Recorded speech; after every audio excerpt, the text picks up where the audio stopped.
इतना डिप्रेशन कभी कभी हो जाता है पढ़ते पढ़ते कि यार मतलब हमारा किस लेवल तक है ये पता है, हम सही जा रहे हैं या नहीं, नहीं हम गलत है, नहीं हम जो सही कर रहे हैं ये पढ़ रहे हैं, अरे नहीं यार मैं ये पढ़ रही वो तो पढ़ ही नहीं रहा है, ये पढ़ रहा है वो नहीं पढ़ रहा है, ये क्या डाउट होता है। फिर जब डिस्कस करते हैं अरे नहीं वो जो मेरे साथ है उसके साथ भी सेम हो रहा है। आजकल तो लोग 6th क्लास से भी होते हैं प्रिपरेशन स्टार्ट कर देते हैं, 12th क्लास वाले जो फाउंडेशन कोर्स है वो स्टार्ट कर देते हैं। सारे पीजी मेट्स ऐसे हैं जो क्लास 12th पास करके हमें तो लगता है अरे हम ओल्ड हो गए हैं, हमें तो ऐसा फील होता है, हमें ऐसा लग रहा है कि हम लेट हो गए। एक्चुअली स्टार्टिंग में हम थोड़ा इम्पेशेंट हो जाते हैं कि न्यूज़पेपर में लाइक 2 घंटे जा रहे हैं 3 घंटे जा रहे हैं पर समझ नहीं आ रहा है, तो हम शायद बीच में छोड़ देते हैं या कुछ और पकड़ लेते हैं, पर हमें ऐसा नहीं करना चाहिए।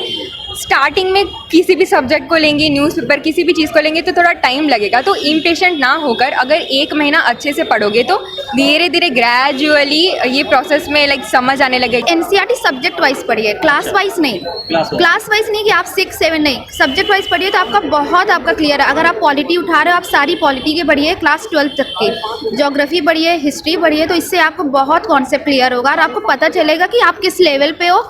और आई थिंक अगर आप यहाँ कोचिंग ज्वाइन करने आ रहे हैं तो उससे पहले आप एनसीईआरटी कंप्लीट करके आइए तो आपको बहुत हेल्प करेगा। बहुत सारे बच्चे होते हैं ना तो उनके हर डाउट तो टीचर एंटरटेन नहीं कर सकते, तो हम भी यूट्यूब सर्च ही करते हैं, तो धीरे धीरे पता चलता है कि यूट्यूब में भी काफ़ी कंटेंट है। अगर आप कोई यूट्यूब पे just want to make Maggi, just I am giving a very weird example, आपने देखा 10 बार देखा मैगी कैसे बना, अगर आपने एक बार बना लिया तो मतलब क्या आपको पता चल गया भाई इतना पानी डालना इतना ही डालना, मतलब मस्त आपने बना लिया। तो ऐसी PYQ आपने जितना पढ़ा एक बार अगर आपने उसी से रिलेटेड क्वेश्चन सॉल्व किया, अच्छा ऐसे क्वेश्चन आता है, तब एग्जैक्टली आपका सॉल्व हो जाएगा, इनका सिलेक्शन हो जाएगा। मतलब वो कहते हैं ना क्या कहते हैं, छोटी पैकेट और बड़ा धमाका, वो है। नहीं आप सभी की तैयारी बहुत वही बुलाते हैं एक्चुअली, छोटा पैकेट बड़ा धमाका। दोस्तों इस वक्त मैं हूँ ओल्ड राजेंद्र नगर में और हमेशा की तरह इस बार भी मैं कुछ एस्पिरेंट से बात करने की कोशिश करूँगा। यूपीएससी की जर्नी, यूपीएससी की प्रिपरेशन कैसे करते हैं, कौन सी हर्डल्स आती है ड्यूरिंग प्रिपरेशन और what are the best strategy to prepare yourself for UPSC. हमारे साथ कुछ मैम हैं जो अभी चाय की चुस्कियों का मज़ा ले रही हैं। मैम आपका नाम? गायत्री। सॉरी गायत्री। मैम आप? नूपुर। आयुषी। आप कहाँ से बिलोंग करती हैं? आंध्रा। गुजरात। उत्तर प्रदेश। आपका ये अब तक कितने आपने अटेम्प्ट दिए हैं और आपका ऑप्शनल पेपर क्या है? एंथ्रोपोलॉजी। आपने कोई अटेम्प्ट दिया अब तक? नहीं अभी आपने? नहीं, फर्स्ट अटेम्प्ट। आप सभी लोग फर्स्ट अटेम्प्ट। तो 2024 का प्रोग्राम है या फिर इस साल कोई प्रीलिम्स दे रही हैं आप लोग? 2023 प्रीलिम्स दे रही है। तो कैसी तैयारी चल रही है प्रीलिम्स की? लाइक अभी चल रही है टेस्ट सीरीज एंड ऑल चल रहा है। हमें टेस्ट का शेड्यूल मिल गया है तो उसके हिसाब से रिवाइज हो जाता है, टेस्ट देते हैं और एनालाइज करते हैं, तो टेस्ट देने से थोड़ा कॉन्फिडेंस आ रहा है कि कर सकते हैं। तो ये मॉक टेस्ट कितना इम्पोर्टेंट होता है? मॉक टेस्ट एक्चुअली रिवीजन और एनालिसिस के लिए ज़्यादा इंपॉर्टेंट है और वो कॉन्फिडेंस प्रोवाइड करता है, मगर उसमें मार्क ना भी आए तो भी लाइक हमें लो फील नहीं करना है, क्योंकि सिर्फ प्रैक्टिस के लिए है। जितना ज़्यादा प्रैक्टिस करेंगे उतना ज़्यादा कॉन्फिडेंस आएगा तो लाइक अच्छे से क्लियर कर पाएंगे। मैम आपका ये ऑप्शनल पेपर क्या है? सोशियोलॉजी। ज़्यादातर लड़कियां जो है सोशियोलॉजी या एंथ्रोपोलॉजी लेती हैं। सोशियोलॉजी क्यों आपने लिया और इसके पीछे क्या बैकग्राउंड है? एक्चुअली मैंने पहले कुछ और ऑप्शन सोचा था मैथ्स, लेकिन मतलब मेरा इंटरेस्ट एक्चुअली थोड़ा सोसाइटी और विमेन एम्पावरमेंट में थोड़ा इंक्लिनेशन है मेरा, तो इसलिए मैंने सोशियोलॉजी चूज़ किया। गुजरात से इतनी दूर से आप यहाँ आई हैं तो, और आप लोग सभी नए हैं यहाँ पे, तो क्या दिक्कतें आई थी शुरुआती दौर में जब आप यहाँ दिल्ली आई थी, और आप कैसे किस तरह से यहाँ पहुँची? I think first is obviously खाना। ऑब्वियसली मतलब ये सबकी प्रॉब्लम होती है, मतलब 100% है कि यहाँ पे आना, नए जगह पर आना, और हमें घर जैसा खाना ऑब्वियसली नहीं मिलता है। इसके अलावा एक प्रॉब्लम और आती है ये कि यहाँ पे मतलब इतने नए पहली बात तो लोग रहते हैं, तो एक बात करना कहाँ से स्टार्ट करें, कैसे कोचिंग जा रहे हैं, इसके बाद इतना डिप्रेशन कभी कभी हो जाता है पढ़ते पढ़ते कि यार मतलब हमारा किस लेवल तक है ये पता है, हम सही जा रहे हैं या नहीं, नहीं हम गलत है, नहीं हम जो सही कर रहे हैं ये पढ़ रहे हैं, अरे नहीं यार मैं ये पढ़ रही वो तो पढ़ ही नहीं रहा है, ये पढ़ रहा है वो नहीं पढ़ रहा है, ये क्या डाउट होता है। फिर जब डिस्कस करते हैं अरे नहीं वो जो मेरे साथ है उसके साथ भी सेम हो रहा है, चल करो। ये बात आपने सही की, ये बहुत ही लॉजिकल है और ऐसा अक्सर लगभग 90% बच्चों के साथ ऐसा होता है। मैम आपका एंथ्रोपोलॉजी राइट? एंथ्रोपोलॉजी में क्या बेस्ट चीज़ है, क्या आपको अच्छा लगता है एंथ्रोपोलॉजी में, जो इसको जिसकी वजह से आपने एंथ्रोपोलॉजी को एज ए ऑप्शनल पेपर रखा है? एंथ्रोपोलॉजी तो इट्स ए मल्टी डिसिप्लिनरी, मतलब it's a study of human beings under space and time. तो मतलब हम उसके स्कोप के अंडर कुछ भी पढ़ सकते हैं। मतलब एंथ्रो से साइकोलॉजी से थोड़ा लिंक है, पॉलिटिकल साइंस, इकोनॉमिक्स, सब में थोड़ा थोड़ा लिंक होता है एंथ्रो का। तो पहली बात तो वो मल्टी डिसिप्लिनरी सब्जेक्ट है, तो दैट इसीलिए मैंने लिया था। How it is difficult to prepare anthropology? Anthropology को क्या क्या दिक्कतें आती हैं जब आप उसकी तैयारी करते हैं, पढ़ते हैं उसको? मतलब उसमें आर्कियोलॉजी एस्पेक्ट है जो थोड़ा बोरिंग लग सकती है कुछ लोगों के लिए, पर अगर समझ के ऐसे टाइमलाइन पढ़े तो इट्स गुड।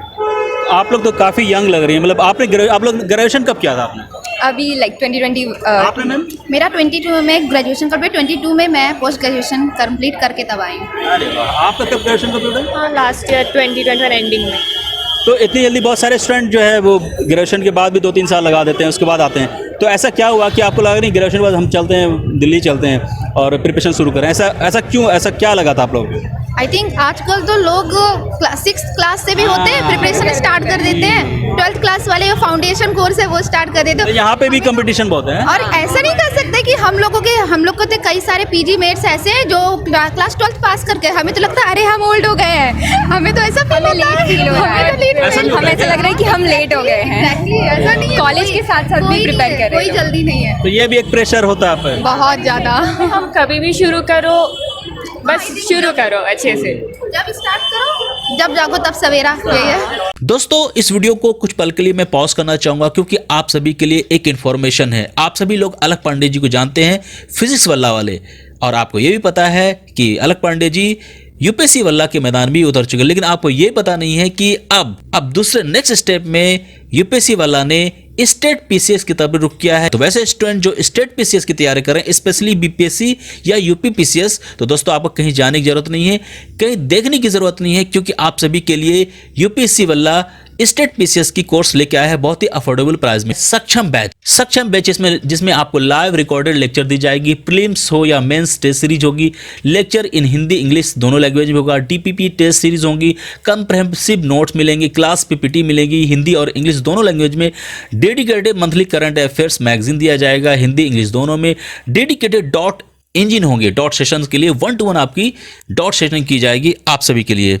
तो दोस्तों अगर आप भी पीसीएस अधिकारी बनना चाहते हैं और अभी तक आपने प्रिपरेशन शुरू नहीं की है तो ये अच्छा मौका है, लोहा गर्म है, मार दीजिए हथौड़ा और यूपीएससी वल्ला की जो स्टेट पीसीएस कोर्स है सक्षम के नाम पे उसको ज्वाइन करें, क्योंकि दोस्तों यहाँ पे आपको सिर्फ और सिर्फ 3999 पे ये कोर्स कराई जा रही है। यही नहीं दोस्तों, अगर आप इसमें एडिशनल डिस्काउंट चाहते हैं और आप हमारे सब्सक्राइबर हैं तो आप सभी के लिए एडिशनल डिस्काउंट भी है। आप हमारे कोड PSC013 को यूज करेंगे तो आपको इंस्टेंट 500 का भी डिस्काउंट मिलेगा। तो दोस्तों यूपीएससी वल्ला की स्टेट पीसीएस की डेडिकेटेड कोर्स सक्षम जो लॉन्च हो चुकी है आप सभी के लिए इंडिया के टॉप एजुकेटर द्वारा आपको ऑनलाइन पढ़ाया जाएगा। ये सारी चीजें आपको घर तक ऑनलाइन पहुंचाने की व्यवस्था की गई है सक्षम बैच के द्वारा। तो दोस्तों इस सक्षम बैच को ज्वाइन करें आज ही और अपने प्रिपरेशन को शानदार बनाएं। आप लोग पीजी में रहती हैं राइट? हाँ जी। क्या रूटीन रहता है सुबह से लेकर शाम तक का? सुबह जिसकी कोचिंग रहती है वो सुबह उठता है, वही पूरे पीजी में दौड़ता है, जल्दी जल्दी रेडी होना है, कोचिंग जाना है, कोचिंग जाने के बाद आप लोग तो सोचते हैं कि ऑफिस जाना, जल्दी उठो, ब्रेकफास्ट करो, नहाओ, वैसे आप लोग के साथ होता है? हाँ एग्जैक्टली। और यहाँ पे तो संडे को भी ऑफ नहीं रहता, मतलब कुछ कोचिंग में ऑफ रहता है, किसी में ऑफ नहीं रहता, तो संडे को भी प्रॉपर। और मतलब ऐसा है कि यहाँ आके आपको ऐसा माहौल मिलेगा प्रॉपर,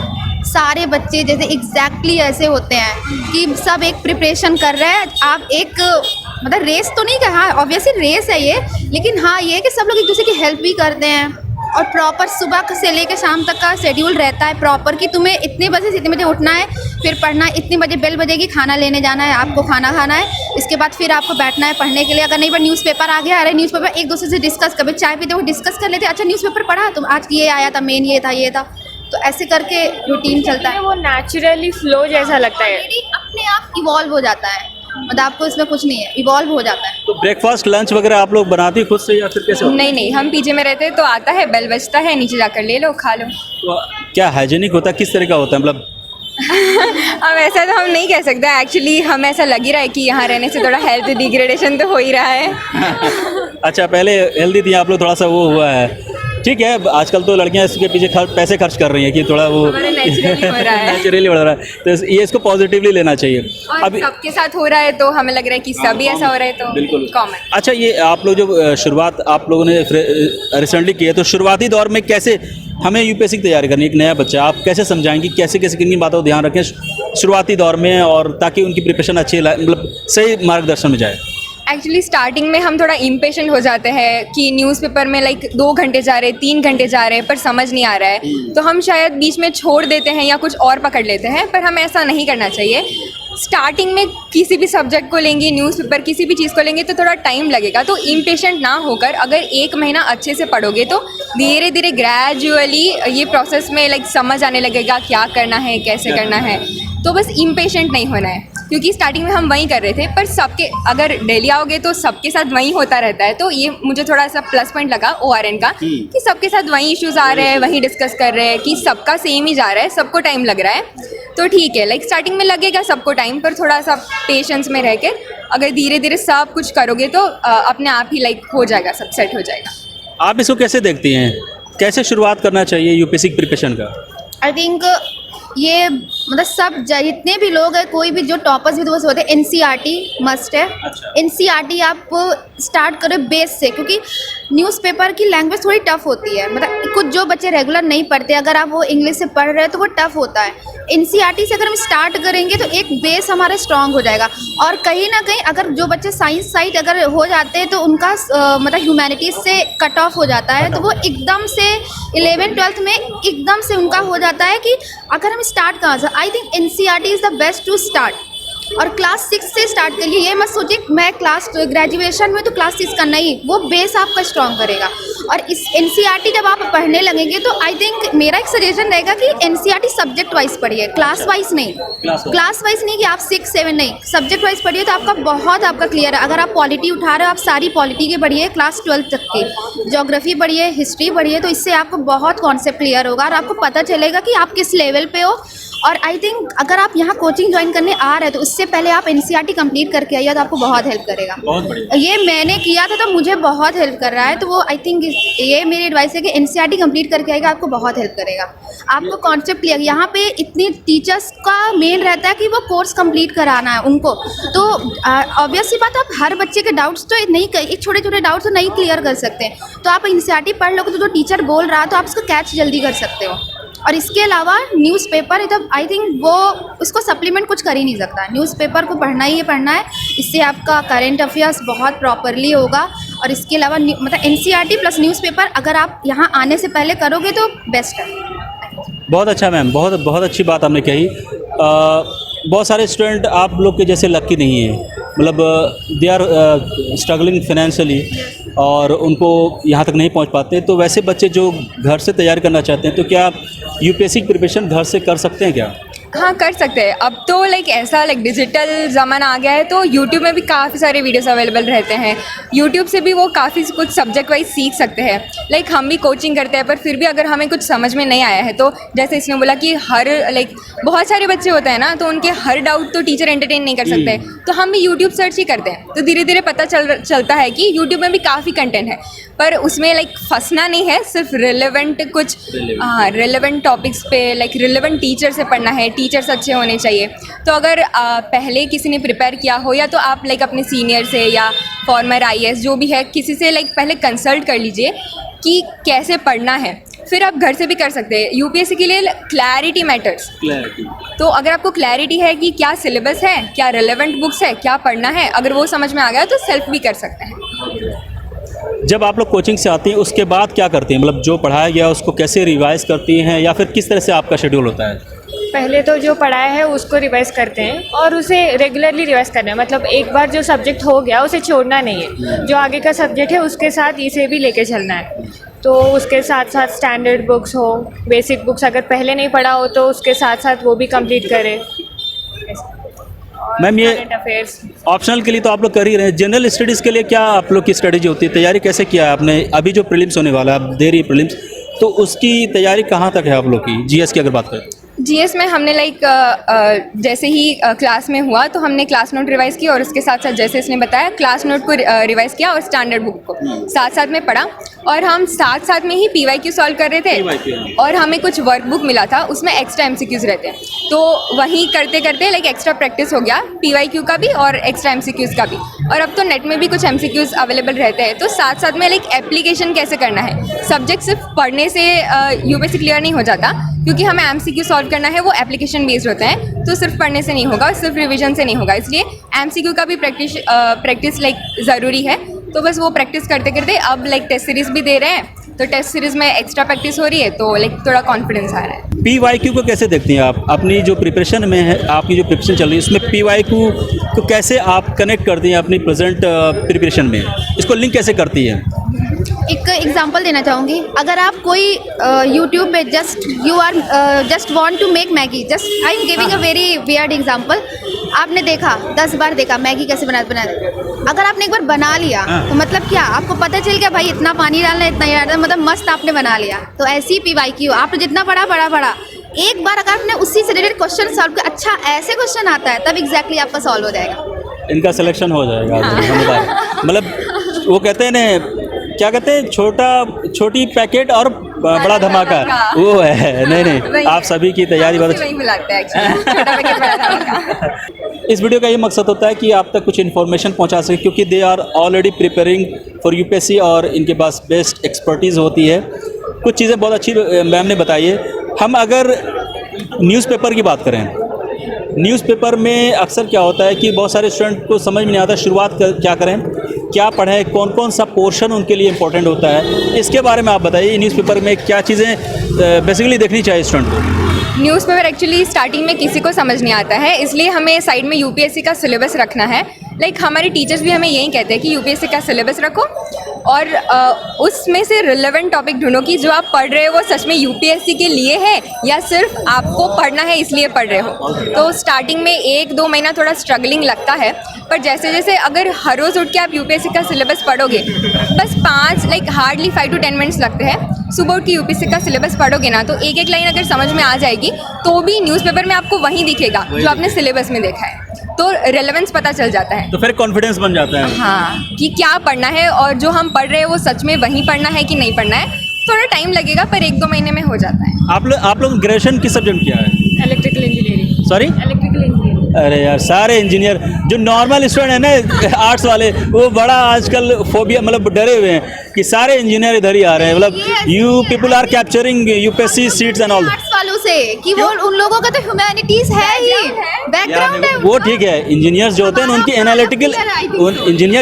एनालिटिकल स्किल्स बहुत स्ट्रांग होती है, वो कम टाइम में भी जो चीज़ समझना वो आसानी समझ जाता है। आपका क्या बैकग्राउंड था मतलब ग्रेजुएशन में? इलेक्ट्रिकल। अरे आप? नहीं, मेरा BSc कंप्लीट है साइंस। मतलब साइंस के ही आप सारे साइंस से हैं?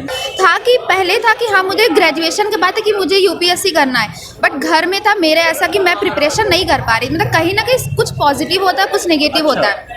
अगर आप कुछ घर में होता है आपको माहौल मिलता है, बट कहीं होता है कि नहीं आप वहाँ नहीं पढ़ पा रहे, आपको डिस्टर्बेंस हो रहा था, आपको कहीं और जाना है। मैंने ग्रेजुएशन पोस्ट ग्रेजुएशन कर रही थी, बट कहीं ना कहीं मैं उस समय मैं अपना ऑप्शनल खुद प्रिपेयर किया है, तो मैं उस समय अपना खुद प्रिपेयर कर रही थी।